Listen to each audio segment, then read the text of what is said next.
I am moved to make a similar purposeful and bold declaration that I, John Dramani Mahama,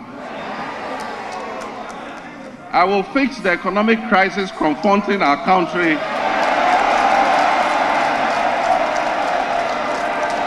and reset it on a path of growth and prosperity.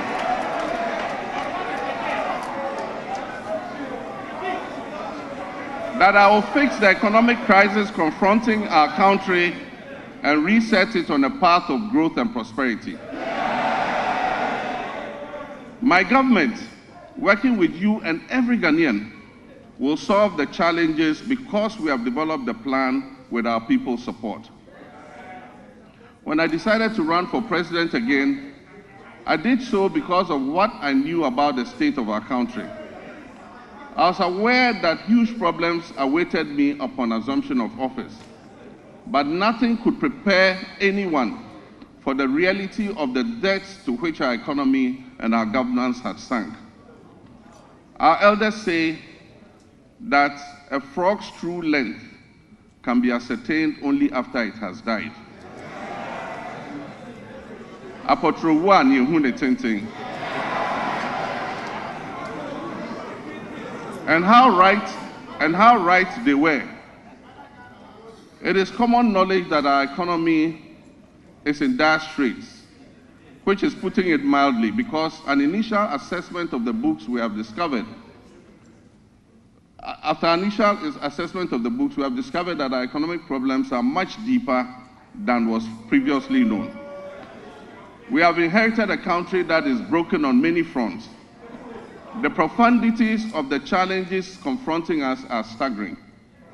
We are saddled with staggering debts and glaring signs of almost deliberate and, in some cases, reckless mismanagement of our resources. Mr. Speaker, not even the restraints of an IMF program were enough for the previous economic managers to exercise prudence in managing our finances. After setting an inflation target of 18% by the end of 2024, the actual outturn was 23.8%, significantly higher than the threshold agreed with the IMF.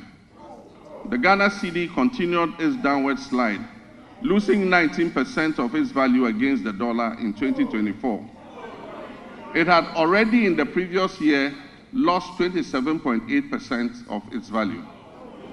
In addition to the public debt, which amounts to a staggering 721 billion cedis, several state-owned enterprises are also in debt, including the ECG, which owes 68 billion Ghana cedis. Ghana Cocoa Board, the hope of cocoa farmers, is also highly indebted. Its balance sheet indicates a total debt of 32.5 billion Ghana cedis, of which 9.7 billion is due to be paid at the end of September 2025. In 2023-2024 crop season, Cocoa Board was unable to supply 333,767 metric tons of cocoa, which it had sold at $2,600 per ton. As a result, the then management of Cocoa Board rolled over these contracts into the 2024-2025 season. Honorable members, Mr. Speaker, this implies that for every ton of cocoa delivered this year, in fulfillment of the rollover contracts, Cocoa Board and Ghanaian farmers are going to lose $4,000 in revenue. Mr. Speaker, as I address this Honorable House, Cocoa Board has supplied 210,000 tons out of the rolled over contract, resulting in a revenue loss of $840 million for both Cocoa Board and the Ghanaian farmer. Mr. Speaker, Cocoa Board and the Ghanaian farmer will lose another $495 million by the time the board finishes supplying the remaining rolled over contracts. Additionally, Cocoa Road commitments alone total 21.7 billion cedis, of which only 4.4 billion is included in the total debt of 32.5 billion. This debt has arisen mainly because of the decision in 2019 and 2020 to award road contracts worth over $1 billion because of the election. Mr. Speaker, the energy sector faces significant financial challenges, primarily due to collection and system losses, non-compliance with the cash waterfall mechanism, and legacy debts. The financing shortfall has risen considerably to approximately $2.2 billion, or 34 billion Ghana cedis for 2025. And urgent measures will be needed to reduce it to sustainable levels and ultimately eliminate it. The financial sector continues to struggle despite the reportedly spending of 29.9 billion on the financial sector cleanup exercise up to date. Scant reserves were also left for debt servicing, despite implementing what may be considered the most severe and distressing economic policy in the annals of the Fourth Republic, if not in the entirety of our nation's history. And I'm referring to the domestic debt exchange program. This is in stark contrast to our actions in 2017 before we left office, when we allocated $250 million to the sinking fund handed over to the incoming government to service debts, Ghana's debts. There have been claims that buffers were left for debt repayment, oncoming debt repayment this year. Mr. Speaker, honorable members, let me give you the statement of account for the debt service reserve account, which is also popularly referred to as the sinking fund.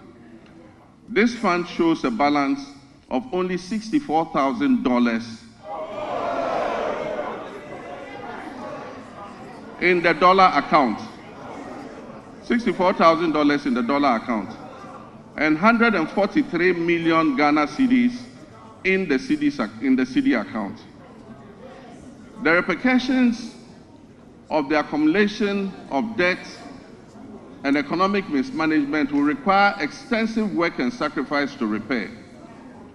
In the next 4 years, to put things in context for you, Mr. Speaker, in the next 4 years, our debt servicing will amount to 280 billion cedis. And this comprises of 150 billion for domestic debt and 130 billion in external debt servicing. Our catastrophic debt position has also severely impacted infrastructural projects that should have been completed. Currently, there are 55 stalled projects due to the default of debt and subsequent restructuring, with a total value of $2.95 billion not disbursed. The stalling of these projects is expected to result in a cost overrun of about 15 billion cedis. Mr. Speaker, notwithstanding this gloomy background, I remain committed to leading this government and taking every necessary step to reset our economy, getting things back on track, and working with the good people of our country to build the Ghana we want.